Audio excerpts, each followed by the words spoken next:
Hello, everybody. How's it going? Here we are, back in front of the group. So good to see you guys. Hey, if you're jumping on, I see you guys coming in. Let us know in the chat. I'll pull that up right now. Let us know where you're from, who's all here. Let's see, I've got chat and I've got questions. So let's see who's here, guys. The technology side of all of this, it's fun. Seems to be going well. Everybody, I'm seeing the comments come in. Awesome. Adair is here from Nebraska. Hey, girl. Oh, good. This is going to be awesome. I am pumped. What better time to get everybody on track, finding some strategies we can put in place for Q4. This is going to be awesome. I love it. I love watching this roll in. Look at you guys. Let's see some cheeseheads in the house. Montana, New Jersey, Idaho. We were just talking about Idaho. Sarah's headed to Idaho this weekend. Yeah. I fly to Pocatello on Friday, and then LA. Yeah. And then LA. Adair's here from Retail Boot Camp. I don't know if we're seeing you in LA next week, Adair. But those of you in Retail Boot Camp, we've got a trip planned. Can't wait for that. Yeah, it's going to be Alabama. Perfect. Florida. All right. Well, as you guys keep coming in today, make sure as we go through the webinar today, we're going to be super mindful of time. We know this is noon Central Time. Maybe you're grabbing lunch and you're multitasking. But if you have questions, drop them in the comments. We're really excited to just kind of, I think, mid-year, bring this back on track. What is there left in the year, Sarah? Like 120 days or what are we at now? 118 days? Yeah, I saw the countdown for Christmas was under 100 days. So does that freak anyone out a little bit? Last night I was sitting out like in our living room and it was raining really hard. And I was like, what would this feel like if it was snowing right now? And for like just a brief moment, I was excited about Christmas, but I'm really not excited about Christmas. Like I don't want summer to be over, but just for a moment I was. Does that like make anyone else excited? Or are you still kind of like panicking a little bit, thinking about holidays and getting ready? Curious where you guys are at. I think for the retail side of it, I mean, if you don't get excited about the holiday season in retail, I mean, the buzz, people are just happier. It seems like when I had the store, that was one of the best things. Everybody you're busy, you're in a buzz and all that stuff, but ultimately it's a happy time of year. It's stressful. I know that, but yeah, people just seem to be, they're ready for something to be excited about. The joy of the children and all that kind of stuff. It brings out the best in us. Should anyway. That's true. It is a happy time of year. So hopefully we all remain calm, happy, excited as we go into it. Right. All right. Well, as I'm thinking about that, so I'm thinking about this time of year, right? And this idea of just having 100 and some days left. And as much as I want to spend today actually talking about holiday strategy, I think before we have to talk about holiday strategy, we have to talk about time and productivity. And I don't know about you guys, if you like come to certain times of the year and you kind of feel like you hit a wall. For me, this time of year and like kids being back in school and middle school sports, I know you've got high school sports, I feel like I can't keep up. So coming back to this reminder of time and systems and processes and being a CEO versus being an entrepreneur and stopping this like hustle hamster wheel that we get stuck on. That's the most important thing for me anyway right now to focus on, and then holiday can come next. Do you agree? Oh my gosh, for sure. It is, as women, you and I know we're guilty of this, and I know there's plenty of you guys listening that, yeah, we're just doers, and we just feel obligated from some weird, I don't know where this comes from, to just do. And ultimately something gets dropped. And so I'm pumped about this session today, these next 2 days where we can kind of chat and put some clarity on this and give you guys some power, the power of positive thinking here, the power of yes, I can and no, I can't. And, where is it okay to draw the line and principles to put in place. So this is great timing. Good timing. All right. So for those of you who are here, here's the game plan for the next 2 days, because this couldn't come at a better time. Today and tomorrow at noon, bring your lunch. We're going to hang out together. We will keep it concise. And we're going to talk about mastering time. And here's how we're going to break it up. And just to kind of kick off the content for today, In your email, you should have gotten an email right before this webinar with a download. Some of you who are already members of the hub or you've been in retail bootcamp, you may have this download because it's something we talk about a lot, and it's kind of the precursor for everything we're going to hit on today. And that's this idea of being a CEO versus an entrepreneur. And we've talked about it, but for today, Sarah and I actually spent a lot of time taking this to the next level and digging deeper. Yes, we talk about the difference in a CEO and entrepreneur, and you can see that in your download, but what does that really mean? And what we've decided is it all comes down to 5 pillars of success that CEOs have in common. So today we want to just really dig deep. And what are those 5 pillars? We're going to cover 2 of them today, and we're going to dig deep into 3 of them tomorrow, so that you don't just have this idea and then wonder, well, how do I actually implement that? Like, we want you to walk away from today going, okay, I have an actual plan. Here's how I'm going to move into the CEO side of my life and not the entrepreneur side of my life, and be a better planner so that I'm ready for the holiday season, so that I'm ready for 2022 and everything that's going to come next. Sarah, you want to add to that? Yeah. And it's fun because, as you and I are talking to different business owners and, providers, services, entrepreneurs, whatever it is, all across the country on the daily, right? It's funny because Ashley and I'll get back together and chat, and we'll be like, oh, I was just talking to so-and-so and she said this. And I was just talking to so-and-so and she said this. Or, when we were at Magic or wherever we were, we're always sponges, right? We're taking in these things. And it's funny because there's consistencies in the people that are running the businesses, in these CEOs that are really moving the mark in their business. And it's fun because we're able to find those consistencies and realize what's trending and bring that back to you guys. And so that's what we're aiming to do today. And as we, collectively talk to these stores that are really doing well, right? And we said it, the $1 million boutique owners and, these boutiques that are really thriving, that have survived all through COVID.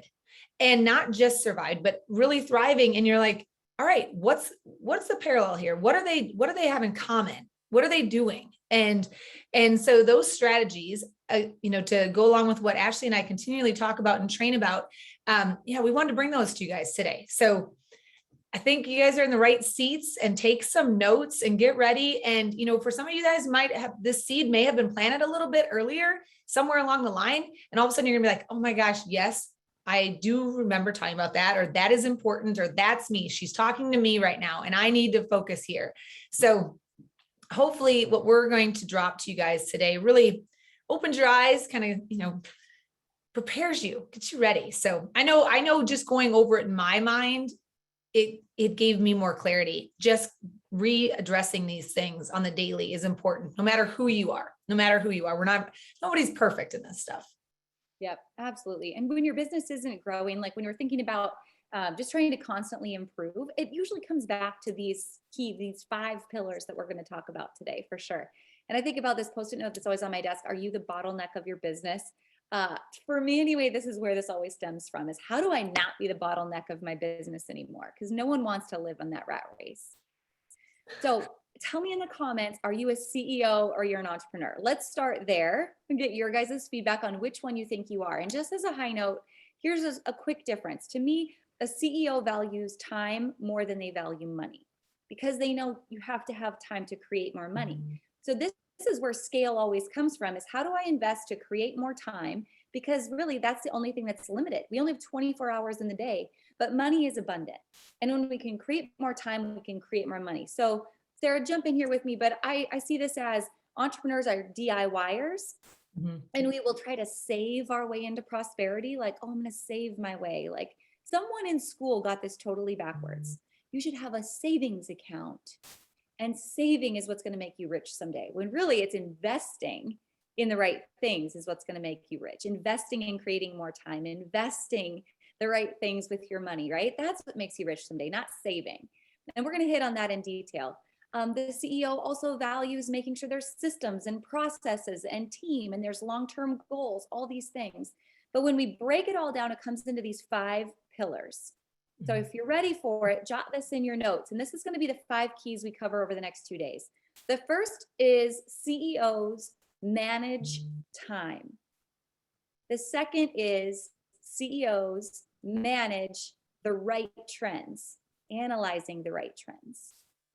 The third is CEOs set long-term goals. The fourth, CEOs have the right daily habits. And the fifth is the CEOs eat the elephant, not literally. We'll talk about what that is. So if you have those five, we're going to cover two of them today because these are in depth. We want to give you the nitty gritty of how to do each of those things. And then we'll cover three of them tomorrow. So how many, let's comments. What do we I just want to say, you guys, it doesn't matter, where you're at, if you're in that entrepreneur's state, right? And we want to move you into that CEO mindset. There is no wrong in being in that or that entrepreneur mindset. Everybody starts somewhere, right? And having that entrepreneurial spirit we're not saying that's a bad thing by any means. That could very well be the fuel to your fire. And that is awesome. There just comes a point in time as you grow your business. I always say you're never going to be as small as you are today. And the bigger you get, the bigger your problems, right? But yet you still only have the same 24 hours in a day that you did when you started. Yeah. So what we are trying to do today and tomorrow is talk you through these pillars. They're going to help you identify these different things in your business where you can continue to grow versus where you keep running into these walls, where you're running into the ceiling, you want to say, or whatever it is, it's going to just harness you back or hold you back. So I'm so glad to see all the different comments coming in. It's very helpful. And just know that, the person at the top of the mountain that you guys are looking at and you're thinking, I want to be her. We always say, don't compare yourself to other people, because if you're looking at that person on the top of the mountain and just thinking, oh, they're at the top of the world, I got to be there. You aren't focusing on all the stuff that they do to get there. All the times they fell backwards, all the times they had to start over again, all those things. But when they get there, they have to stay there. And the top of the mountain is really a small spot, right? So that doesn't just happen by chance consistently. It might happen by chance once, maybe twice, but long-term it does not. So that's where these pillars really come into play.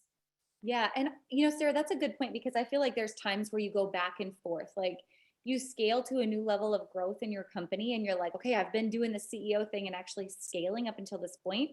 And then you're like, oh crap, I can't keep my hands around it anymore. And now I have to go to a new level of what it means to be a CEO and letting go of the vine, as they say. So that's really, I think it all comes back to, no matter if you're at the beginning stages of being that CEO mindset, or you're a multi-million dollar boutique, as we've talked about, everything comes back to these five pillars and constantly reevaluating where you are inside of these five pillars. Yeah. So let's kick it off with pillar number one. Sarah, I know this is on you, talking about pillar number one is CEOs manage time. And there's 3 P's of time management. You want to talk about what those are? Yeah, your 3 P's of time management that I think are really important is your priority versus priorities. And something when I was doing some research about this a while back, and it's so funny. I am not a student of English, right? Like I speak English, but that was not I did not thrive in English class. But what I did learn is that the word priority is singular. And it wasn't until much later on, actually pretty recently, that it became priorities. And at the same time the word priority came on, the word overwhelm came about. So I think that's really interesting. If you go back in history and you look at the word priority, right? There, you cannot actually have more than one at a time, which I think is on us, that we do this all the time, right? We're like, what are my priorities? Well, if I am really focusing on getting this thing done, I can't call these other things priorities. I have to narrow down my focus and figure what is really important to me. What do I have to get done? What do I need to be, focusing on? And then these other things can come next, but those are actually tasks then that become that priority. And so again, as we're looking at our day and we're mapping things out, a lot of us have 1,000 priorities. We have all these things we enjoy and all these things we want to do. And all the pressure we're putting on ourselves with this thought of, I've got to get this done. I've got to get this done. I've got to get this done. And we call them priorities. And all that does is really overwhelm us. So I think the first P in priority is narrow that down. Just go back to the root of that. And it's one thing at a time. Yeah. Man, Sarah, that's spot on. I've not thought about that perspective actually. And it reminds me of that Gary Keller book, The One Thing. Mhm. And the one thing is the question, right? What is the one thing I could do today that makes everything else easier or unnecessary? Yep. Simple, right? But I think we think we're giving ourselves like this, I don't know, shot in the arm of, oh, I've got my priorities in order. But no, we're just causing more overwhelm. That's really, really good. So it even goes deeper into that. And Lainey right now is studying anatomy physiology. And so we were having this conversation this morning at breakfast, and it reminded me of, how one needs to work with the other and all this kind of stuff. And the human body is amazing, able to do all these kind of things. And the brain is able to do all these things. The human body cannot sing two different chords at the same time, right? You cannot do that. And when I was younger, I was like, is that really, right? You can't do that. Well, you also cannot 100% focus 100% on two things at one time. Yeah. Oh, you just can't. It's not possible. Yeah. You'd have to be a really bad singer in order for that to happen. So, it doesn't say a lot, but that's a good, you can't. And as women, especially, we're like, oh, but I multitask. Mm-hmm. Oh, but you're really bad at it actually. The studies show that it takes an average of 15 minutes every time you try to multitask to get yourself back in what you need to do next. Because you're constantly flip-flopping, and then you're like, oh, squirrel, the Gabby case on social media. And now I'm reading all the news articles, right? And you just can't get it in line. Mm-hmm. Perfect. But yeah, the quote that goes along with that is, when everything is important, nothing is important. And so, if you guys are taking some notes, write that down. I think that's so important. When everything is important, nothing is important. And yeah, so what is that priority? Where are we going to focus? It doesn't mean you aren't going to have tasks. You're not going to have things coming that are going to be important tomorrow, right? Or I'm going to get to this later. But right now, what's my number one priority? Mm-hmm. We need to, and that's something on all of us, that we need to start using the word priority instead of priorities. Mm-hmm. So that's the number one P. The number two thing I think that's really important is protect your time. Learn how to say no. Mm-hmm. Learn how to say no. And those of you guys that are in retail boot camp, you've heard me say this.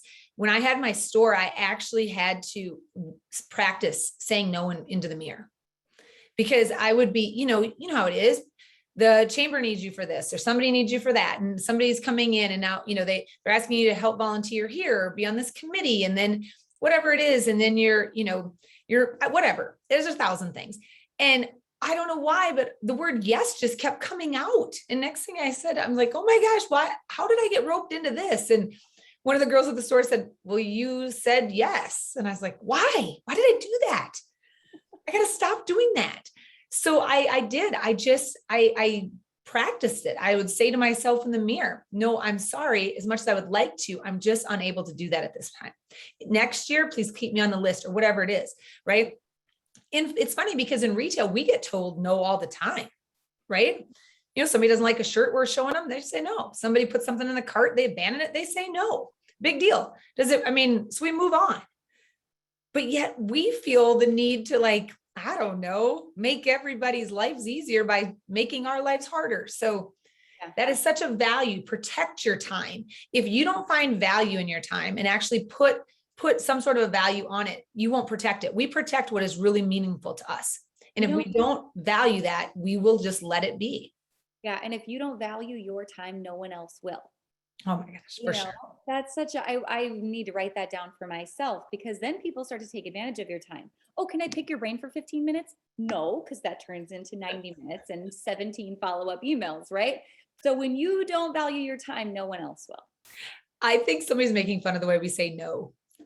So not making fun, but I think somebody said, I like the way you say no. And when I read the comment, I was like, okay. And then I thought, it's our accent. It's the Midwest. Yeah. Maybe you should start practicing how to say no, like you are straight up out of North Dakota or Wisconsin, Minnesota. No, it's the long O's. No, you betcha. Because it's so fun to say it that way. Maybe we'd say it more. Yes, people will definitely take you serious if you say it with a North Dakota accent. I'm convinced of that. For sure. Yes. Okay, so the third P, you guys, is the Parkinson's law. Who knows what the Parkinson's law is? I think the Parkinson's law is really interesting because It says work expands so as to fill the time available for its completion. That's the law. So basically, all of us, I shouldn't say all of us, but the majority of us work till we work till we're done, right? Or not work till we're done, work till we can't do it anymore. Work till somebody comes and says, Mom, I need you, or the bus is here, or work till whatever it is, because we don't give ourselves deadlines.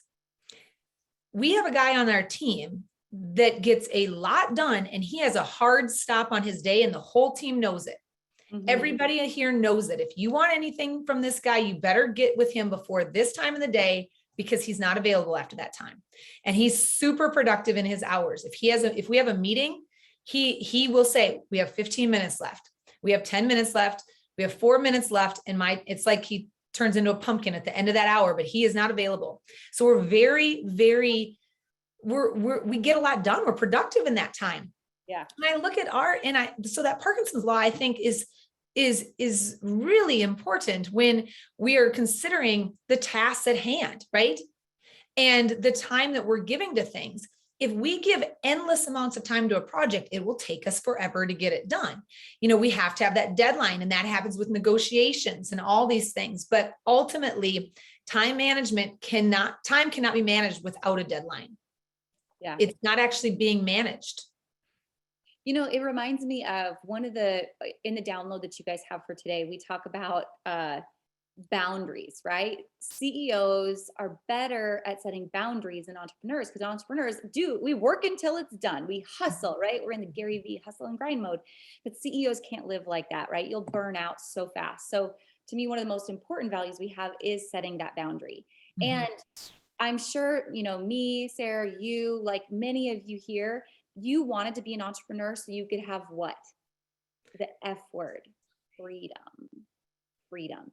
And what happens is then we start to work 80 hours a week, and there's no freedom, right? And we want freedom so that we can spend time with people we love. We want to build relationships.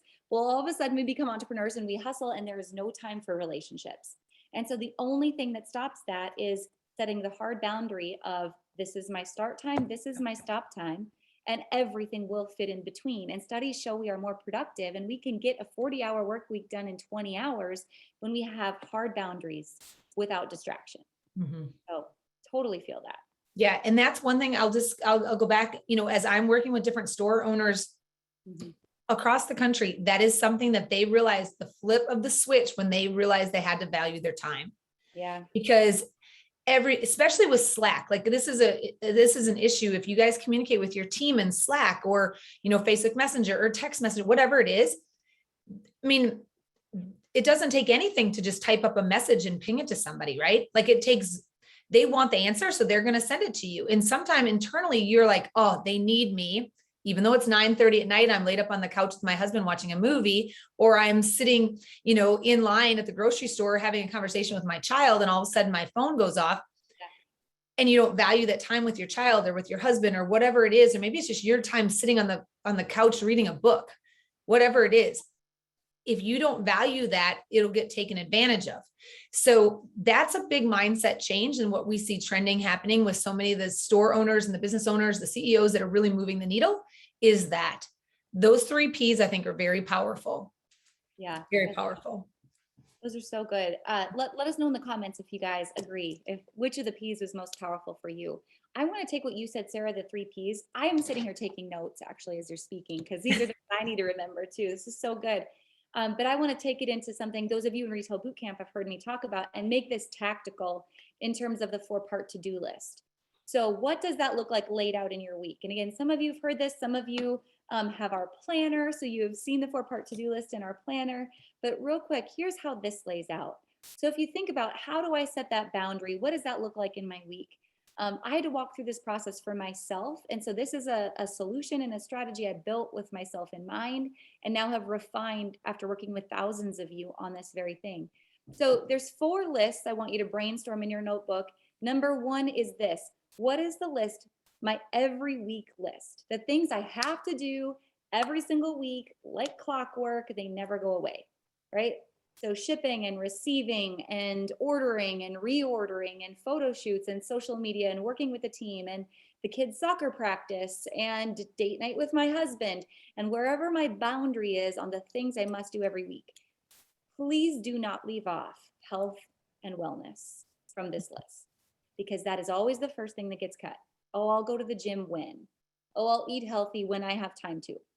No, it's a priority, right? Because Crystal Rose, who some of you know Crystal Rose, I've been working with her for the last year. She's a self-love coach. One thing she taught, and Eric works with her as well. One thing she taught us that I think is just like kind of blew my mind a little bit. We always have this analogy that you can't fill someone else's cup when yours is empty, right? So we think, okay, well, we have to fill our cup and then we have to pour from our cup into other people's cups, right? That's kind of how my brain visualizes it anyway. Well, she was like, no, Ashley, that's the wrong analogy. When your cup is full, it's so full that it's overflowing into other people's cups. You don't ever have to tip your cup to fill someone's. Yours is so full, it's overflowing. Well, when we don't take time and set the boundary on our own health and well-being, mental and physical, our cup is never full. It can never overflow, right? So there is nothing to give to anyone else. We are stuck in the dry hustle and dry grind, which no one likes a dry grind, in our every single week list. Okay, I'm just going to drop all the terrible jokes as we go along this webinar. You're welcome. Okay, you're welcome in case you caught that. So our every single week list has to have that personal priority included. Gasp. Okay, that was list number one. I don't even know where this crap comes from. List number two. List number two is, what is my priority this week? Okay, so we have our every week list. I'm going to tell you all these and then I'll tell you what to do with them. So list number one, every single week. List number two, this week. Priority this week. This does not get to be a list a page long. This gets to be no more than 3 things a day. So small list, right? That's a max of 15 things depending on their size. So this week, biggest priority. And when I say biggest priority, I mean biggest rock. It's the 20% of your list that's going to get you 80% of the results. So this week only. List number two. List number 3 is my later list. So this is my list that I think of at 2 in the morning. I put it down in my notebook. It's for next week, next month, next year, next millennium, but it's somewhere so it's out of my brain, off my shoulders, and I can sleep at night. And then list number 4 is my outsource list. So where can I say no? Where can I ask for help? And where can I just flat outsource and hire someone to do this? Because again, being a CEO versus an entrepreneur is I'm investing in time, which really a lot of times means people. I'm investing in people, a babysitter. You know, I'm going to spend $50 on a babysitter for, a couple hours today. I'm going to do another live sale and I'm going to make 2,000. That's a pretty strong ROI. So where do I need to outsource? So again, our every week list number 1, our this week list number 2, our later list number 3, and then our outsource list number 4. And then what we do with that list is that's where the foundation of time blocking starts. And we can look at our time in our week and we start with list number 1 and we go, okay, I've got these blocks, right? Social media has to come in 1 day. Ordering and reordering, working with vendors maybe comes in 2 days. Photo shoots another day. Content creation, whatever that is. And if you have a team, this has to be in coordination with your team. And those times are all blocked. And the time with our family, so pick up from school, soccer games, if that's the stuff that is our priority and our boundary, that goes on the list first. And then when you have those big rocks laid out, list number 1, then you lay in from list number 2, your tiger time. So I got this from Amy Porterfield. I think she's a brilliant marketing mind. And that is the time that is uninterrupted for you to accomplish list number 2. For me, it's typically 8 to 10 every single morning. Nothing is scheduled during that time. It's only my time to tackle list number 2. List number 3, you set it and forget it.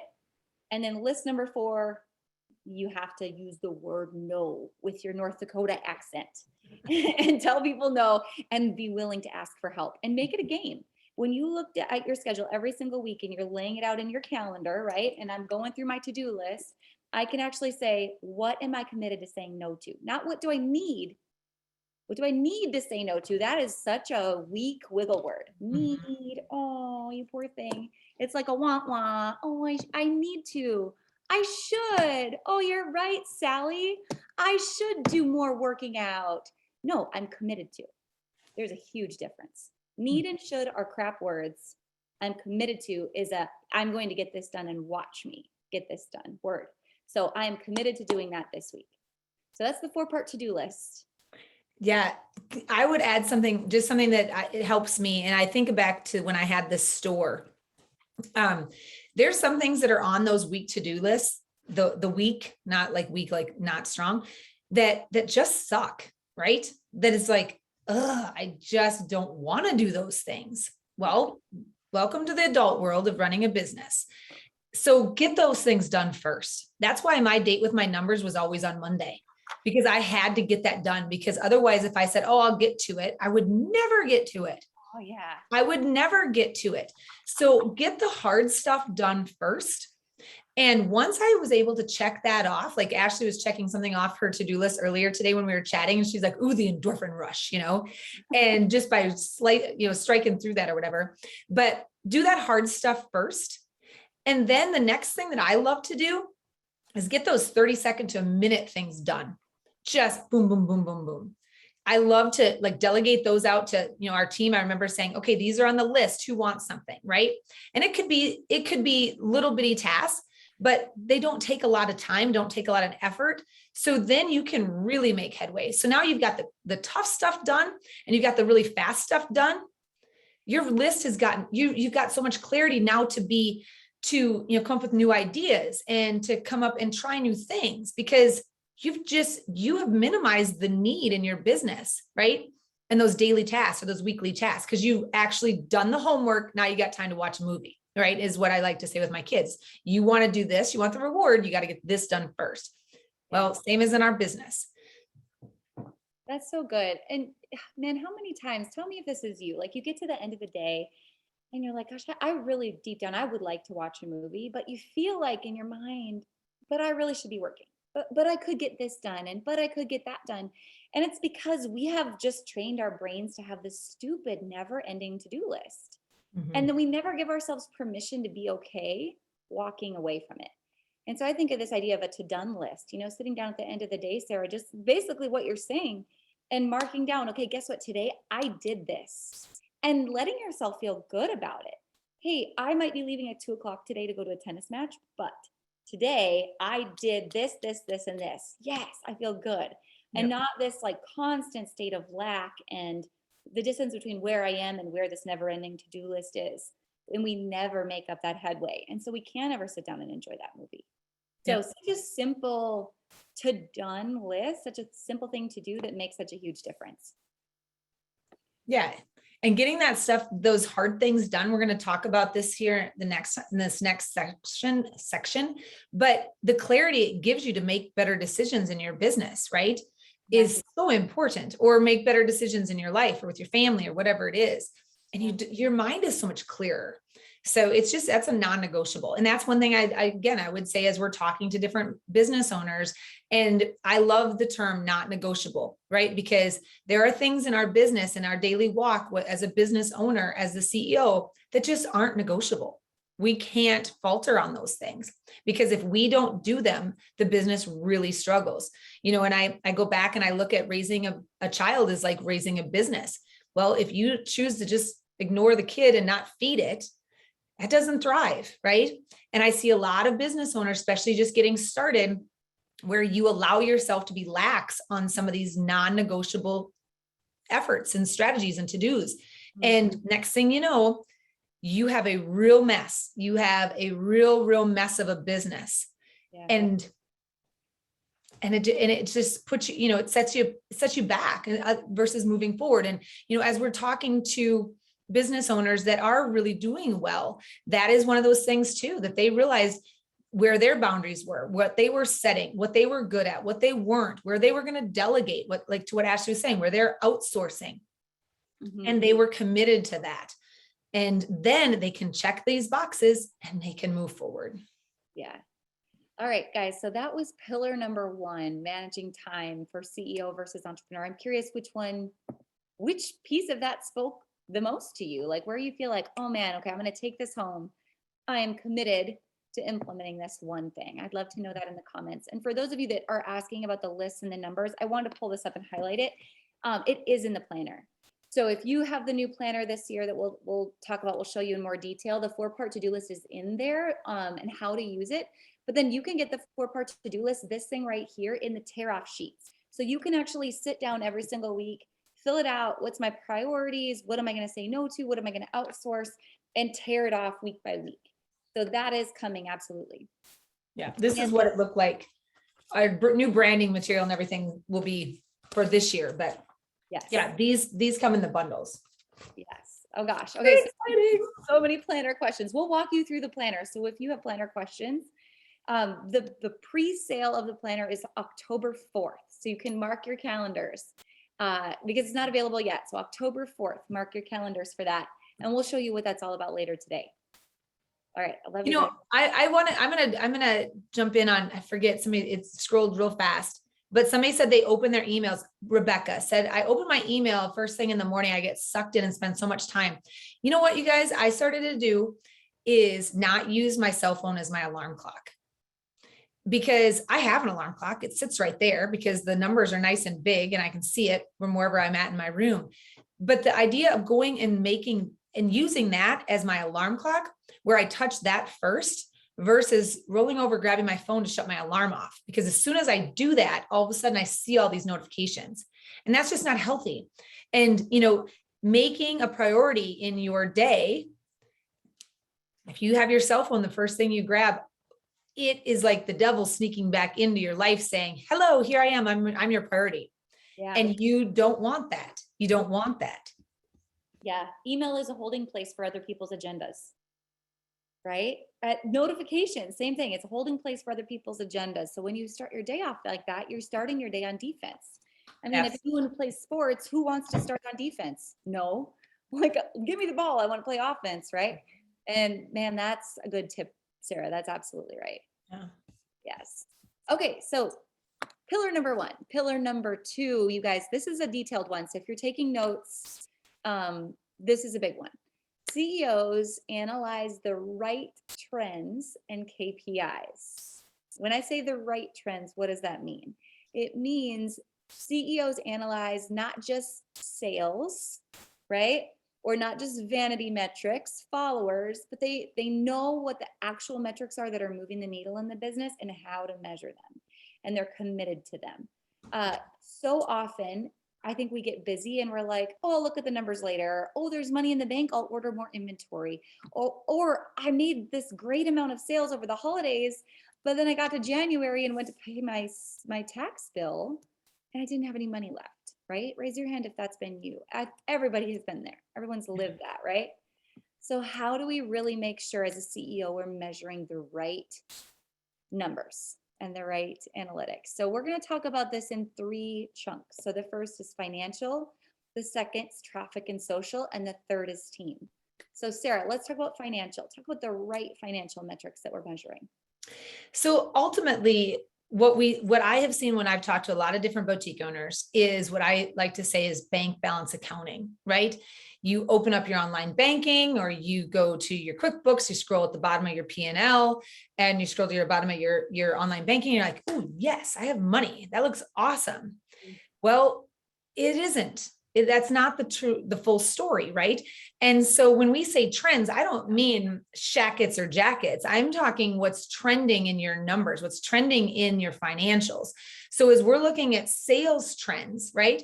What you sell in October is a lot different than what you're selling in February, right? And where your trends are showing in your business and where you are moving the needle and where you're not, that really affects how you operate your business, right? Like, look at sales trends and let's just use live selling, right? Where are we at with our sales? Are we continuing to grow? Are we getting new customers? Are we showing new products? How many different items are we moving, right? What is the average order value? All of those things go into your sales trend bucket. But to just look at the dollar amount of what came in doesn't tell the whole story. What did I have to discount, right? Something else we look at is talking about products. What products are moving? What products are sitting, right? What are those inventory classifications? And that's why when we did the planner, I have the old version of the planner, but all of these monthly comparisons, sales tracking sheets and things, When I say trending, like when I say trending, I'm going to open up to the sales and inventory. I like to see it all month by month. You know why? Because then I can see what's trending, and I can, numbers wise, are we trending up? Are we trending down? Are we stagnant? Yeah. And the thing is, if you don't look and see what you've done in the past, what your goals are for the future, and where your benchmark is, you're not actually analyzing anything, right? One of the metrics I was just thinking about comment sold, right? Because we just had a webinar with comment sold on Friday about their new Instagram selling feature. And so one thing that always is top of mind is potential revenue, right? And just thinking about that trend as well. So Sarah, I know you're on the inventory tracking page, but I'm even on the sales tracking page in the planner. And so there's last year sales, this year sales, and then dollar amount growth over and under, percentage growth, but then also inventory. So what did I have on hand to make those sales this year versus last year? And then dollar amount over and under, percentage over and under. So like potentially what could I have? But then here's like how it's actually comparing sales and inventory comparison. So keeping this top of mind, only a tracked number grows. I just think we make such different financial decisions when we're constantly looking at those numbers. Mm-hmm. Yeah, I talked about it earlier, how I said, one of my big rocks in my business, and one of the things that wasn't always the most fun, was doing all my numbers, right? Yeah. At first it wasn't fun because it was kind of foreign to me. Like, where am I pulling these numbers from? How do I do this? Right? All that kind of stuff. Well, then it just became old news. Like it was easy. It was super simple. I knew exactly what buttons to push, what formulas to run, all those kind of things to put the numbers here. But then what was really interesting was I stopped saying stuff like, oh, we had a $75,000 month this month. And, last month we had an $85,000 month. So our sales are down. Well, I was actually able to go in here and look and be like, oh, you know what? We had a $75,000 month, but we were down in inventory by 50,000. So that made a big difference, right? So before I start getting all mad that our sales were down 10,000, all of a sudden I looked, I'm like, yeah, I was down 10,000, but we did it with a quarter of the less inventory. Yeah. So therefore, all of a sudden, my expenses, what was going out of my business was less. The bottom line was higher. Weirdly enough, I was able to pay more bills. Yeah. Then I got to looking and thinking, should I be looking at this across the board? Am I offering too many options for my customers? Are my customers maybe getting confused to where they're not buying as much because I'm showing them too many things? Can I do more with less? According to my numbers, all of a sudden I was able to realize that because I was seeing what was trending month after month after month, because I had it all wrote down here in my planner. And that was ultimately where my business took a big turn, because I stopped just looking at that one number, overall sales. And that's where I started to say, all right, as much as I think shoes are adorable, we're not a shoe business, right? Or as much as I think sandals are adorable, we do a better job with boots. So if we're going to do footwear, we need to really focus on the boots. Mm-hmm. Let the sneakers and the sandals go to the shoe store next door. That's their thing, right? Denim, whatever it was, outerwear, whatever it was, that category. But that's where when you become that true CEO and you start analyzing what's trending, that's where your money is. Because so many times we hear, I talk to businesses all the time. They're like, I'm not able to pay my bills. I don't know what's happening. Sales, I feel like sales are good. Yeah. But then we've got to look a little deeper into those numbers to see what's happening in our business, the trending and the forecasting going forward, how we can make better decisions based on that. Yeah.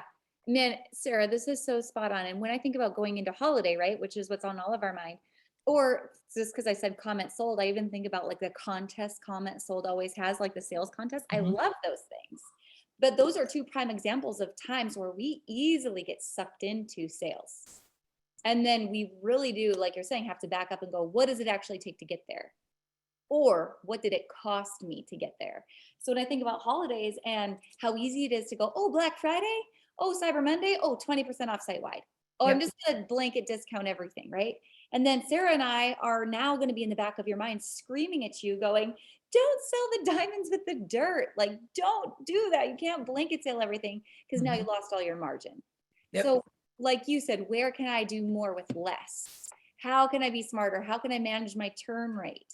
per vendor, per product, per classification, and start to see what inventory is actually making me money, what inventory is actually costing me money. So huge opportunity there.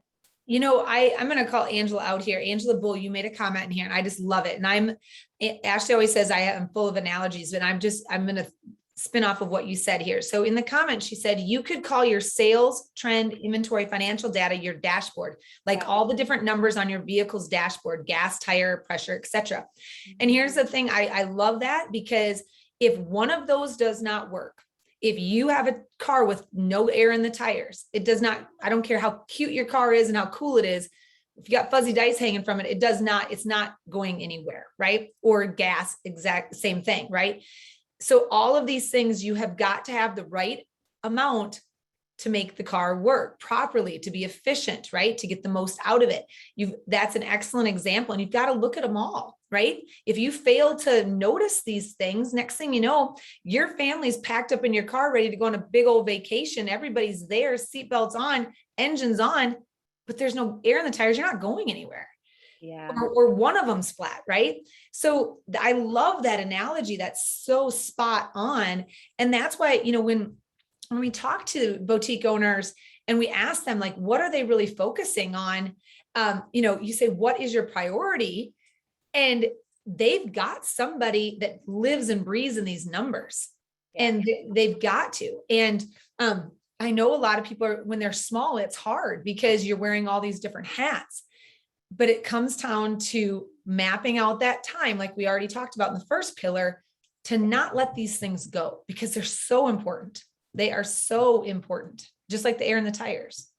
I love the fuzzy dice analogy. Those fuzzy dice, they look great on Instagram, but there ain't no money in the bank at the end of the day. So good. So real quick, just to kind of recap that, Sarah, because when we're talking about this dashboard, so the first two things we really hit on was sales trends that are part of dashboard, right? So sales by product, classification, vendor, season, what's being waitlisted or what's on your restock notifications, and then sales by channel. Yeah, so those are all sales pieces. And then also your margin. So margin by product, margins by classification, margins by vendor, margins by season, margins by channel. Mm-hmm. Am I doing better on e-commerce versus live selling in terms of margin? And I want to throw in, especially as we're talking about fourth quarter, the idea of pop-up shops, right? And because a lot of times we show up at a vendor event or we set up for a holiday event or a little pop-up of something, right? So make sure you're tracking those things as well. Track that separately. That becomes a different avenue, a different channel than your brick and mortar, a different channel than what your e-commerce was, right? So you want to track, and that way next year when they send you that little flyer in the mail or the girl comes knocking and says, hey, would you like to participate in this again? Do I want to participate in this? If I say yes, I need to do this, right? Because we're tracking that. We are tracking what worked, what didn't. And in the inventory, I always say, what are we feeding? What are we fixing? And what are we forgetting? And, to me, in my store with my shoes, that was a big category, right? Am I going to feed that shoe category and go get more shoes to generate more income? Or do I need to fix something there by saying no sandals, more boots? Or do I need to just forget the whole thing altogether, clear out that inventory space on my website or in my brick and mortar and allow that to go to some other category that's paying me more money back, right? That's got a better ROI. But all of those kind of things, if at the end of the season, I just look and like, oh, we don't hardly have any shoes left. And I assume shoes has done well. And I go back to market and buy more shoes. Or do I go back and look at the data and what's trending and saying, oh God, the reason you don't have any shoes is because you did a $10 all shoe sale one day and just said, get them out of here. I never want to see them again. Right. Maybe that's why we don't have any more shoes left. So there's truth in those numbers and you can't ignore those things. And that's why, in these inventory classification, these report sheets in the planner, that's why they're so important to go ahead and write those things down, because your best inventory classification, what is the lowest, right? I even have something down here in the tracking, in the tracking. What could you not give away this month? What are those? Identifying and asking, that's one thing about the planner. We ask you a lot of tough questions there that in your mind, you think, oh, I already know the answer to. Well, write it down, because I guarantee you 8 months from now, when it's time to start investing in that inventory again, you're not going to remember. Mhm. Or you're going to be emotionally attached to something you saw on television that says you have to carry that in your store. But if the data and the numbers is telling you it does not trend for you, if there's no traction there, or the way I did it in the past did not work, so I need to fix it, then you can start making better financial decisions. You always have this analogy, Sarah, the 3 Fs. And we talk about this, those of you that are asking, like, how do I learn this? Retail bootcamp is really how you learn it. But the 3 Fs, what do I need to fix? What do I need to feed? And what do I need to forget? I think that's a good way just to wrap your mind around those 3 buckets in inventory: fix, feed, and forget. And what is my data telling me falls into what bucket as I go into rebuy this week? Yeah, absolutely. And then I would say on the last thing about analyzing trends and these KPIs, is that profit versus revenue, right? The profit versus revenue. And I touched on it earlier, so I don't want to harp on it too much, you guys, but just if all you want to do is focus on what's coming in to your business, right? If all you want to do is focus on the money coming in, but you're not paying any attention to all the stuff going out, you're going to really be struggling when it comes time to pay the bills. And the stores that are successful, every dollar going out of their business is accounted for. It's a decision that you think about it over and over again before you spend the dollar. And that's what really makes the difference. That's where your profits come in, right? That's where where your money is at in your business, where it's hiding, right? What inventory classifications that you need to either fix or forget are just holding your cash hostage in your business where you can't spend it somewhere else. So the reason why this goes back to time management, you guys, is because when you go to market, I'm going to use a shoe example again. If I went to market and found myself like, ooh, pretty shoes, and I go spend 45 minutes there. Roller skates. What's that? Roller skates. Yeah, roller skates. I spend 45 minutes there. That's 45 minutes that I'm not spending in an income generating class that my customers want, Yes. right? Yeah. And all of a sudden I've spent 45 minutes of my day and dollars tied up over here in hopes that it's going to work for my customers. And I know because of what I have written down and what I've been tracking, they just don't want it. They already have. In our town, they had that resource and it wasn't me. And I needed to just own that, right? I could dabble in it here and there, but I damn sure did not need to be investing, 10% of my inventory in that, or 20% or whatever I thought was, because I thought shoes were cute. So nonetheless, that profit versus revenue is so important to really move the needle in your business. And all too often we get caught up in how much money came in, but we're not tracking how much money is going out. And that was another reason why we did this expense tracking sheet in the planner. And the reason I think this is really important is because you are mapping and tracking all of the different trends in your advertising, the different trends in your apps, your fees, your different trends in your payroll, different trends in shipping and receiving, all of those kind of things. Map that out every month. Not only does this document in here help you with tax preparation time, but you are able to kind of look back and it's like, holy crap, we spend a lot of money on food when we travel. Is that important? Should we maybe rethink that, right? Those $15 margaritas, they will get you when you're in Vegas. Oh, and renting convertibles also will get you while you're in Vegas.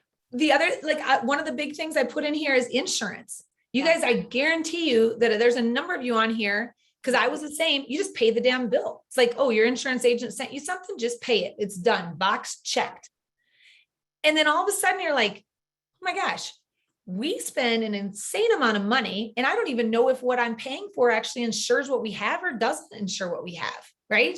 Yeah. But when you have that mapped out and you can kind of look at that and see, right, it makes you question these things. Oh. And I can talk all day about analyzing those expenses, but ultimately I would say the one thing as we talk, and I work with different boutique owners, that's trending in boutique owners that are very successful, is they pay more attention to the expenses in their business than they are than what's coming in.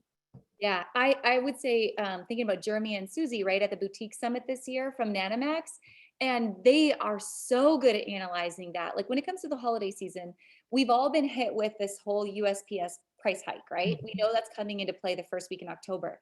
And they know down to the cent on every package they ship out, what did it actually cost me? So I love this comment, Dawn's comment in the comments about analyzing after I pay expenses and transaction fees, merchant services, commissions, like, and I've touched it however many times, but actually know my cost and my profit per transaction in my business. That's a huge game changer. And that's going to help us when we go to market, analyze, am I going to buy deep or wide? Because if I'm just going to buy wide, I'm going to touch a lot more things. It's going to take a lot more time. And then as a CEO, what's my time worth? So often as entrepreneurs, we never value our time. We just say, oh, it's my business, so I get paid at the end of the day. But really, are you? Do you actually pay yourself? Or are you saying, you know what, I'm a CEO. My time's always valued at $100 an hour. Minimum should be as a CEO. So do you figure that into your cost as well as you go along? So I love that, Sarah. And thinking about expenses as expenses versus investments is another piece to that pie. So I go to Vegas, and yes, is this an investing trip? It should be. Yeah. But if I spend so much money, like you're saying at Texas Hold'em in the comments, I love that. It's easy to make it an expense. So is this an expense? Is this an investment? Facebook ads, another way, marketing, another way to look at it, packaging, another way to look at it. How have I analyzed that? And for those of you that want a really quick free resource, go to the Hubs training library. If you're a member, there's a quick download. And I think it's like 25 ways to cut cost in your business. So we're not talking about investments, but actual costs. We created that when COVID happened because so many people were like, oh no, I need cash. Where's their cash hiding? And Sarah, just like you said, insurance, negotiating leases, all of that. I mean, that all is quick cash in your business if you need it. So go grab that free resource right away if you remember. Yeah. All right. Anything else on that topic? Well, yeah, as far as analyzing trends, KPIs, one other thing I wanted to say, and it's built into your planner also, like I said, we ask you a lot of tough questions to analyze your data, what's trending, what's not. In the planner every month, we ask you, who is your number one teammate, right? Who's selling, who's not selling, who's showing up on time, who's not, who are you having problems with, who's not, whose return rate is through the roof, right? Who needs more training? And we also are mapping out in here for you, like time to do peer reviews, time to do, staff meetings, things like that. Those things you have to measure, and you have to watch. If, again, you wouldn't put a team of players, basketball players out on the floor if somebody has not improved since the time they were in 7th grade and started playing for you. Now they're in high school and they have not improved at all. Do they still get game time? Do they still get put in front of the crowd during like the biggest game of the year? So as you are starting to staff your team, your warehouse, your whatever, for the busiest season of the year, who's your team going to be? Who are your players? And that is something that I think is really important. Looking at team trends, looking at that payroll. Are you just paying the payroll out? Are you looking at what you're getting in return? What is this person selling per hour? What is this person's, efficiency rate in shipping and receiving? Where all of those things are KPIs that need to be measured. Yeah. And I think that's something that's really important because we can all say, hey, our payroll goal is here. Well, look at the end of your month. Did you let people go early? Did people stay late? Where were you tracking in that payroll goal? And if you were on goal, did you match your sales goal there must be a reason why you decided to make your payroll goal, say $10,000 this month, right? If you're going to spend $10,000, what is your return? What are you wanting to get back, right? And measure that and see where you're trending again, whether you're up or down, what needs to be fixed. Do we need to have some more training days? All of those kind of things. I think that's really important, and you always say, right people, right seats. And as business owners, especially as entrepreneurs, because we're going 1,000, sometimes we don't take time to just ask ourselves those questions and be the CEO and say, hey, Sarah, your job, I think you'd be better off suited over here. I always use the Ashley and Sarah doing graphics thing. My wheelhouse, even though I might think it's really fun, damn it, Sarah, get out of Canva. Stop spending any more time in there. There's people that do that. Mm-hmm. Yeah, that's a good analogy, Sarah. Oh my gosh. Okay. Jeff, thank you for dropping that link in the comments. I appreciate that. And yeah, Ashley does the same thing to me, really.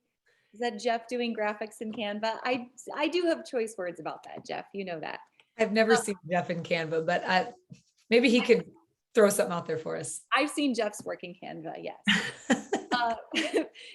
For you guys that are still here, I know we want to keep this to an hour, so 5 more minutes, I promise, because we only covered 2 pillars today, and we're going to cover the other 3 tomorrow. So we talked about managing time as a CEO and managing the right KPIs. And the last set of KPIs I want to mention really quick are traffic and social, right? So financial is one piece, inventory is one piece, team is one piece, but then traffic and social are the other.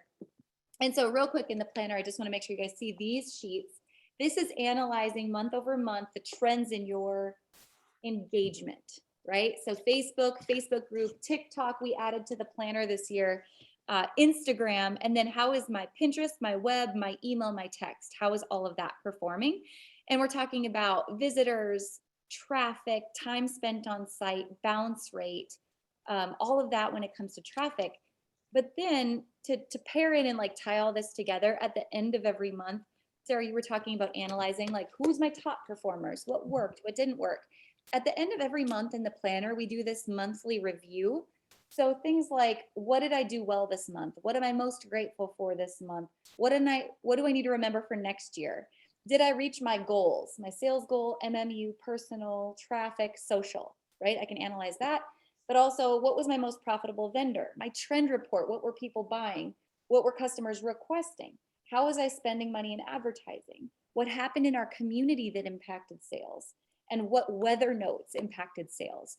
So year over year, you can come back and really analyze what's working, what's not, why, what do I need to remember for next time? So all that in one simple spot.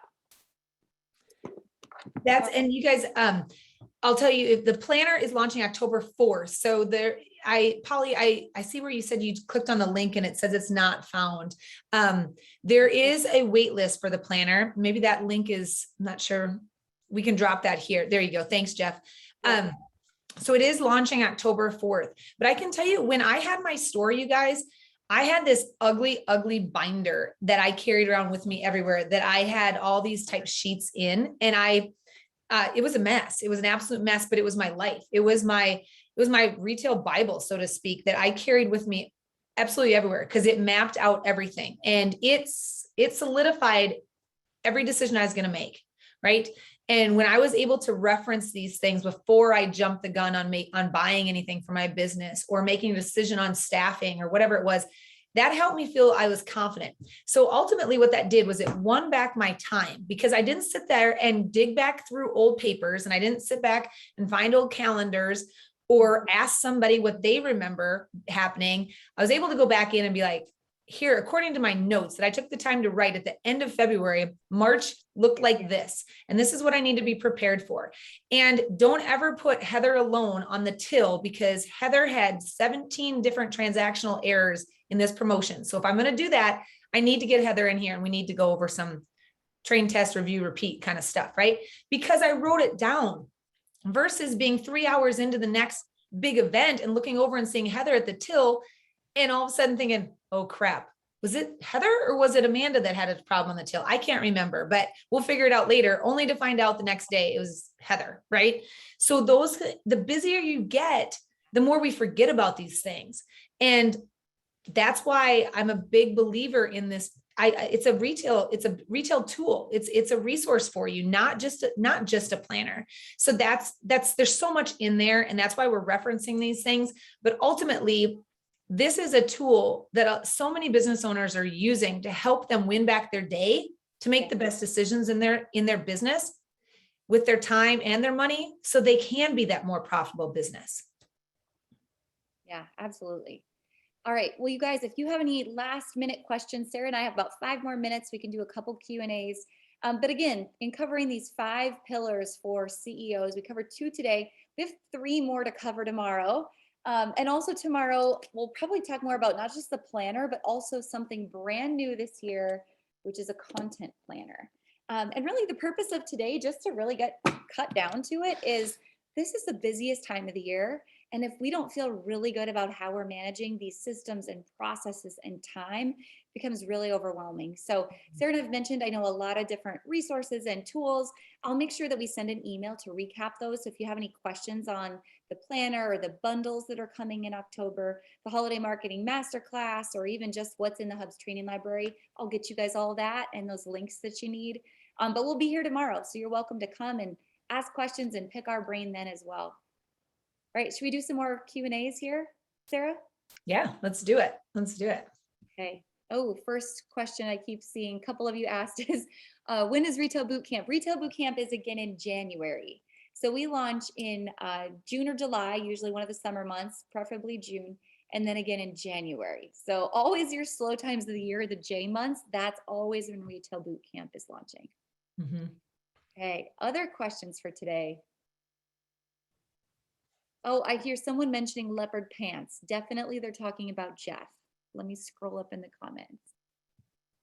Where are the leopard pants in Canva? That is definitely a Jeff question, where those are. Question for you, Sarah. What are your opinions on doing state fairs and those types of vendor events? That depends. I mean, I've seen some girls with boutiques do pop-ups. My big thing is how you do them, where you're located at, right? Have good signage, understand who that customer is. And if you try to attract absolutely everyone, you're going to be disappointed. So, state fairs, they can be very successful. They can be very draining on you as well. But I would fine tune like who you're really going to be attracting and narrow your focus down that way. But I'm not against them.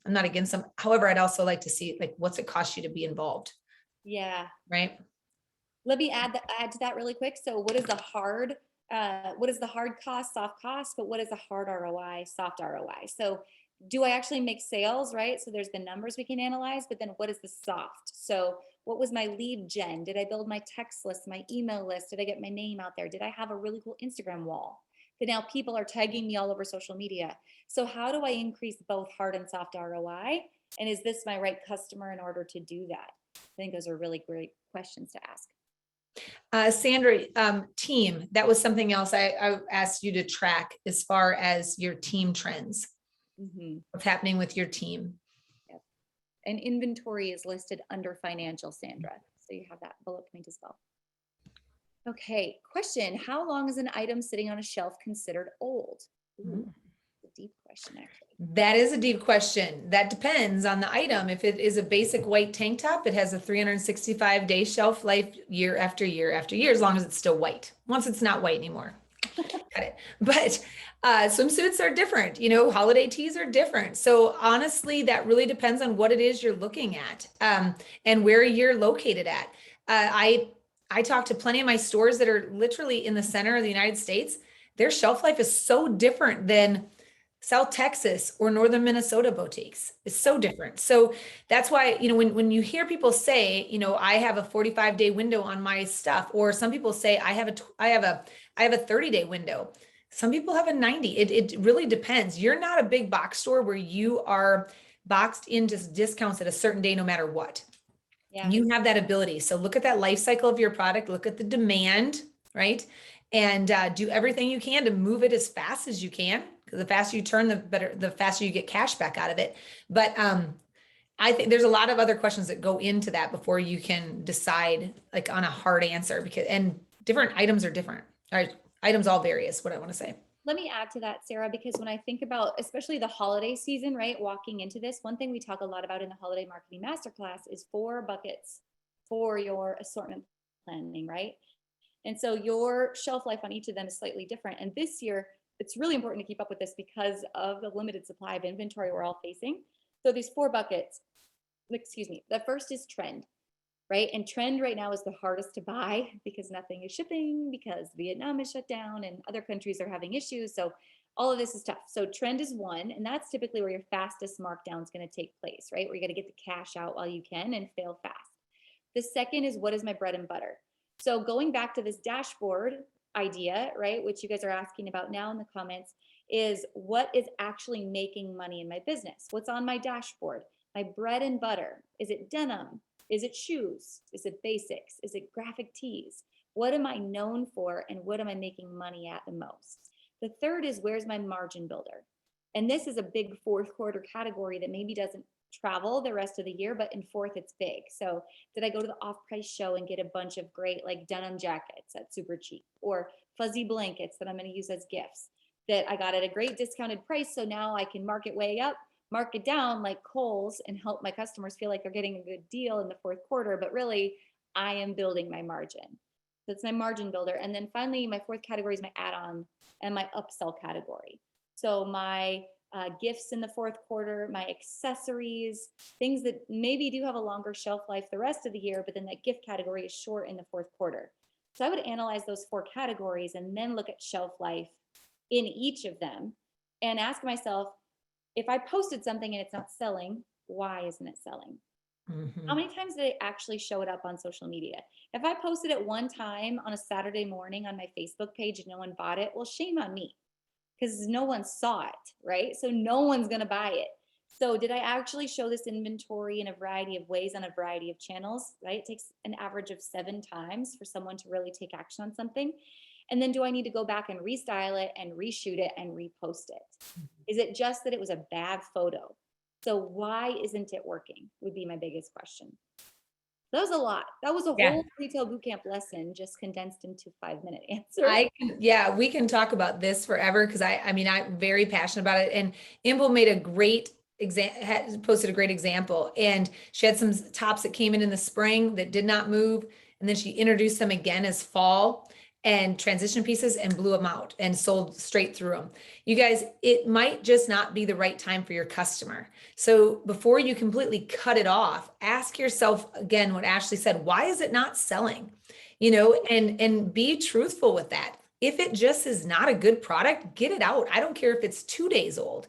If it doesn't have a good fit, feel, or function to it that fits your customer and your mission as a business, make it disappear. Whatever you got to do, educate your customer on it and say, hey, my bad buying mistake is your gain. This is now on the $5 rack. It's a $10 item, whatever. I know I just got it in, but it's not what we wanted, right? And let them know that they're buying something that doesn't fall into your buckets of quality or fit, feel, or function, but they're going to get it at a deal, right? Not that you just are the store that gets new arrivals and marks them down to $10. Don't expect this all the time, customer, whatever your name is. This is just your gain. This was an issue on our end, whatever it was.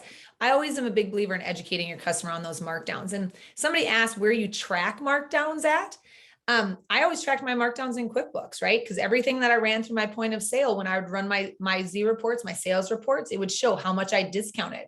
And I would make sure that was itemized, discounts per classification. So if I was discounting shoes, it showed up on my sales report. And when I entered that into QuickBooks, I was able to enter that in as a discount per that inventory class.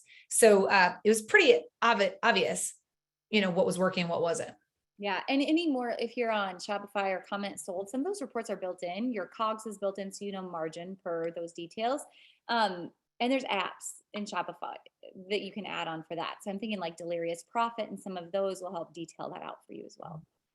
Kai, we're going to talk a lot about the content planner tomorrow, and it is a beast and it is beautiful. It's beautiful. Yeah, I will talk all about this thing tomorrow, and I'll show you how to use it. But if you guys know me, I'm a content junkie, and we'll talk about the 6 essential pieces of content tomorrow that you maybe have already heard me hit on. But this is going to be a way for you to lay those out in real time. I like spreadsheets personally, but sometimes in order to get them into spreadsheets, you have to go on paper. And some people hate being a freak in the sheets, and so they would rather go on paper. So it's just up to you, but we'll outline all this and how to use it tomorrow. Mm-hmm. Yeah. Awesome. So many good questions. Somebody asked, do I agree in wearing your own items and posting you wearing them on social media? Absolutely. 100%. If you run a business that your customers and want to support you, and one of the reasons they're drawn to your business is because of you. Yeah, you've got to show what that stuff looks like. I'm a big believer in you or your employees wearing and photographing your items. What does that mean as far as how you enter that into QuickBooks? That would be a question. If you're keeping those items, I would definitely run that by your accountant, whether you're using those as advertising expenses or what that looks like as far as how you're going to document that on your books. That's a kind of a unique situation per business, but ultimately those have to come out of your inventory. They're not sellable items if you're going to be wearing them consistently. If you're just putting them on for a photo shoot and taking them back off and put them on the rack, sell them. For all means, do that, right? But if that is going home with you, if you're wearing that on the daily, it's yours, and you've got to take that out of your cost, out of your inventory. Mm-hmm. Yeah.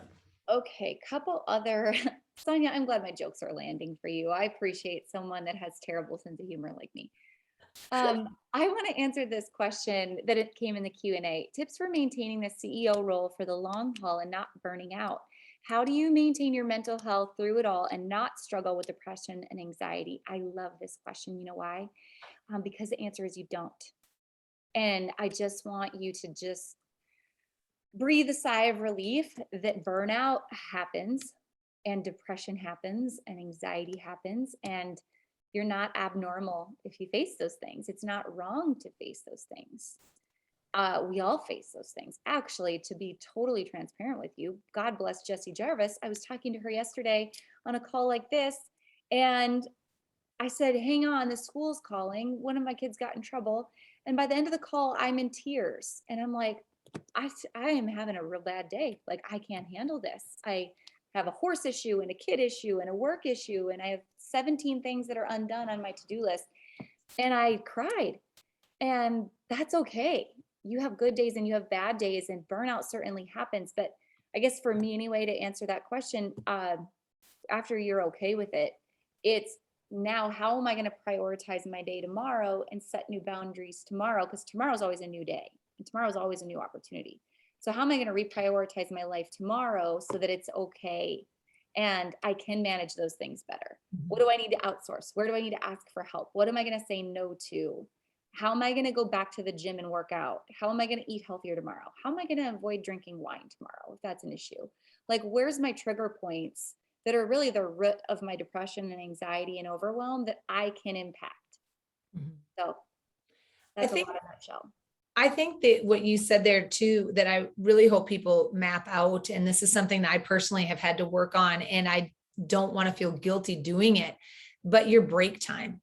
You know, your employees are required by the state of which you live. I'm pretty sure the majority of states do this. You have got to give breaks. On a 4-minute shift in Wisconsin, they have to take a 15-minute break. And I remember in Wisconsin, when I had my store, I was like, oh God, another 15-minute break. Okay, fine. Now as the business owner, I'm like, damn it, where's my 15-minute break? And this other little side of me is like, just take it, Sarah. You're entitled. Just sit your butt down and relax, kick your feet back and just breathe. And then come back and be refreshed and get going again, right? But build those breaks into your time, into that time blocking. You've got to build in those breaks. For water, you've got to eat. You've got to go breathe the fresh air. And, you know, if you can use those breaks just for some clarity, you're so much more productive. And I know I'm talking to whoever's listening right now, but I'm also talking to this person right here and saying it's okay. And we all have to be reminded of that. But here's the thing. Go to somebody on your team and tell them. One of the girls on my team, her name was Lizzie. And when I knew the day was going to be a day from hell, I would grab Lizzie in the morning. I'm like, Lizzie, do not let me miss breaks. Don't let me miss my lunch. And I said, it's on you. When you come in my office and I blow you off, don't leave. Say, Sarah, you got to get up. And ultimately then I would. But if I didn't ask them to help me, I would come up with something else in my mind reason why I couldn't take that break. Mm-hmm. And ultimately, you know, how many times do they bring me food? Like, oh, I noticed it's 3:00 and you haven't eaten yet, Sarah, you should probably eat something.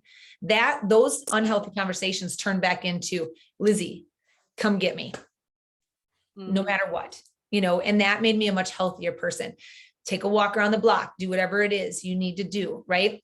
Yeah. But those are my tips for you on that whole overwhelm. And yes, it's going to happen, but you know, itemizing some of these things out, building in you time, eating time, drinking water time, all those things are so important, non-negotiable again. I love that. All right. Maybe one last question. And I've got one, and then Sarah, you can do one. Kim's asking, I'm about 2 years old. My sales are approximately 50 to 60K per month. Which trainings and such in the hub or paid trainings are best for me? I feel like I need boot camp, but I'm past that point. So I think this is a really good question, Kim, because I feel like that's maybe a common misconception that I want to address. We have in boot camp some new, younger, growing boutiques. We have some that are like a couple 100K a month as well.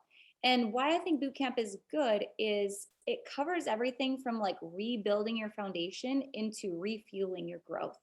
And so often when we have a fast growing business, we build the plane as we fly it and we forget things along the way or we miss things along the way. And we almost need to come back and rebuild some foundation and some systems and processes, as unsexy as that is on Instagram, in order to allow our business to scale in the future. So I would say boot camp, certainly, if you're feeling overwhelmed and you want to continue to grow, and come back and rebuild where you're at. And then in boot camp, we bring in a lot of what's working right now, high growth, expert techniques that can help you past that point, whether that's Facebook ads, SEO, live sales strategy, the latest tools from Shopify or Comment Sold or conversions or TikToks, like that sort of thing. But we have to have a mix of both. Just adding to Facebook ads doesn't work unless we've actually built time management into being a priority in our life. So hopefully that helps kind of lay it out. I would echo that 100% because I look at Retail Bootcamp as a living course. It's constantly evolving, constantly changing. So no matter where you're at in your business, there's something new to be taken from it. And as your business reaches this next milestone, you're able to implement these new strategies, right? Whereas, I use the analogy of raising a child. You would not do the same thing with your 2-year-old that you're going to do with your 15-year-old, right? Or that you're going to do with your 25-year-old. But as you reach that next milestone of teenage years, you have to position yourself to succeed as a parent there, right? Same as when you become empty nesters, right? You don't stop parenting, it just changes. And you don't stop the retail business because you've reached this milestone of being in business for X many years or this many dollars. There's always a new something coming down the pike at you. Now it's supply chains. How do I deal with that? It's COVID. How do I deal with that? It's whatever. It's new sales channels. Now it's TikTok. It's all something all the time is happening. And so Retail Bootcamp, we reach out to industry experts across the world to bring in new techniques and strategies and processes for you guys to know about every semester, twice a year. So I think for sure Retail Bootcamp. Yeah, for sure. I love your comments are so good. Thank you for you guys' support on that. Allie, I want to mention your question because Allie's the flip of this, right? She's like, I'm struggling and Retail Bootcamp I'm not financially ready for that yet. What do I do before I get there? For me, Allie, if you are a member of the Hub, and I believe that you are, the training library, and something really cool we just added to the training library into our brand new dashboard in Hub 8.0 is roadmaps. So there's 4 roadmaps for members that will help you maximize the Hub.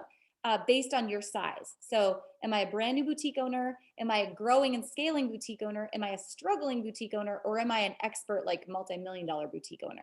And based on that, you click on that on your dashboard and it'll give you a PDF of, okay, now go do this and this and this and this. And so if I was on the struggling side of things, where I would really focus is the training library and a couple of modules. 1, productivity, 2, team, 3, financial and inventory. Sarah's got some great things in there. And then 4, the marketing module. Things like our marketing calendars or the marketing bundle that we have that highlights, social media tips for every single day of the year, whether that's engagement questions, social media holidays, collections I could feature this month, live sale topics I could do this month, things I should be buying for next month, and then just being really consistent. Like we lay out the plan, and if you can consistently show up in marketing and building the relationship and building that brand. And, what we're going to talk about tomorrow is the 6 essential pieces of content. So taking those 6 pieces and pre-batching them every single week and then consistently getting them out on all social channels, that is a huge piece of it, right? If you can do that and then you can buy into where your traffic is headed with that marketing plan, now you're going to start to get some scale and some traction. So roadmaps, training library, those modules I just mentioned. And if you're already doing that, make sure on Sundays you're watching out for Shannon in the members only group. She does a social Sunday post. So if you need even more inspiration every Sunday, she's like, hey, this week, focus on blah. And she'll give you a marketing topic for the week, and she'll give you graphics, engagement questions, collections you could put your inventory in. And every single week of the year, she lays out those plans. So every Sunday that's posted in the members only group for members of the hub. So Allie, I hope that helps give you just like the right area of focus to move forward with. Yeah, I love that. And that retail boot camp, just so you guys know, I did see a question about it. It's a one-time investment. So you buy it once, but you have lifetime access to it. It's not a reoccurring payment every semester. If Peggy is still on here, Peggy, high five to you, girl. That is absolutely fantastic. Thank you for sharing that with us and being vulnerable here. That is a lot. That's awesome. Congratulations. Good for you. Let's see. And one last question. How do you manage photo shoots for the inventory that comes in? Guys, right now, I just want to drop you this last tip. Any inventory that is coming in right now, when you photograph it, get ready, photograph it for fall, and immediately flip the switch, throw a Santa hat on, stand in front of a Christmas tree, or do something if in case you still have that for holidays, right? If it is not going to sell in the fall for some reason, and you still might have it at holidays, take the time when you're shooting it once to shoot it on a kind of a flip screen where that same thing could go into holidays, instead of all of a sudden realizing you're in crunch time. It's the end of November, Thanksgiving has passed. Now fall items look old in your store, right? People are thinking Christmas, and you want to inspire them for Christmas gifts. So they don't want it if you're standing in a bunch of leaves outside under a nice shade tree. It's got to look Christmassy, right? You've got to have that vibe of Christmas. If they're thinking it's fall, it's no longer fall, it's winter. So that psychologically into the consumer's mind makes them feel like it's old inventory, right? Not that you have to shoot it in front of a Christmas tree. I'm just saying, shoot it on two different backgrounds or two different scenes, lifestyle wise, so that it does not look aged come November 27th. So getting the bigger bang for your buck when you do photograph it, right? So that you don't have to reenact the exact same thing over again, right? Hopefully you don't have to use that Christmas photo or that holiday photo. Hopefully that just goes away because the inventory is already sold. But in case it does not, you have that available. How do I manage those though? Right now, you guys, the supply chain, it's hard, but knowing what inventory is supposed to be coming in, following up on those emails when you get shipping notices, so you know what's coming in and you have a plan for releases. I think that's really important. Communicating back with those vendors, but ultimately, I'm not a big believer in blasting out 20 brand new arrivals on, say, a Thursday and then go radio silent until the next Thursday and do more new arrivals. I shouldn't say nobody, but very less of your customers can buy through all 20 of those new arrivals at one sitting, right? Less is more. Dripping this stuff out there, keeping your customers engaged, I think is really important. So if you do get all those photographed in one sitting, that's great, but don't dump it all out there. Curate that content, make sure that the descriptions mean something, right? And drip that out to your customers. Yeah, so good. Okay. Last thing, Brianna, just because you asked this question. So the planner comes with, I'm trying to think, collection ideas, social ideas, month by month promotion ideas. There's a whole bunch of social content already in the planner. But I think what you're also asking about is the marketing bundle we did, which will come out later in the year. It's smaller. It's this little $20 guide. So where you're looking at things like September, and you have what to buy, collection ideas, events and marketing guide, and then you have daily content ideas, daily social media holidays, and then engagement questions you can use across your groups and Instagram and everything for the month. So this is the marketing bundle, and this is in the works for 2022, but it's not done yet. But the planner, this little puppy is somewhere in the ocean, and it will be here sometime, but it will go on pre-sale October 4th. So to answer your question, about $60 too, Kendall. And then there's bundles that are right around $100 that are the planner, the 4-part to-do list, the notebook, the content planner, all these things. And then there's daily tear-off lists that are also new this year as well. Thank you for that insight, Jeff. And I appreciate the support. He says, hopefully the planner is on the top of the ocean, not in the ocean. Yeah. He's hoping it's on a ship. which is on top of the ocean, which we all do as well. Thank you. That would be really helpful if it was. All Yes. right, that's it for today, you guys. Again, we recorded today. We'll be back tomorrow. We've got a boatload, speaking of the ocean, a boatload more stuff to talk about tomorrow. When it comes to the 5 pillars of being a CEO versus an entrepreneur, we have 3 more to talk about tomorrow. We'll try to be mindful of your time again and keep it at about an hour. We'll do some Q&A. We appreciate you guys showing up and for supporting the hub. If there's ever anything you need or we can do to help support your business, don't hesitate to ask. I'm Ashley. This is the I'm Retail Sarah. Sarah. And Jeff has been in the comments. So you guys, thanks for being here today. We appreciate you. Have a good rest of your day. Thanks, guys. Bye.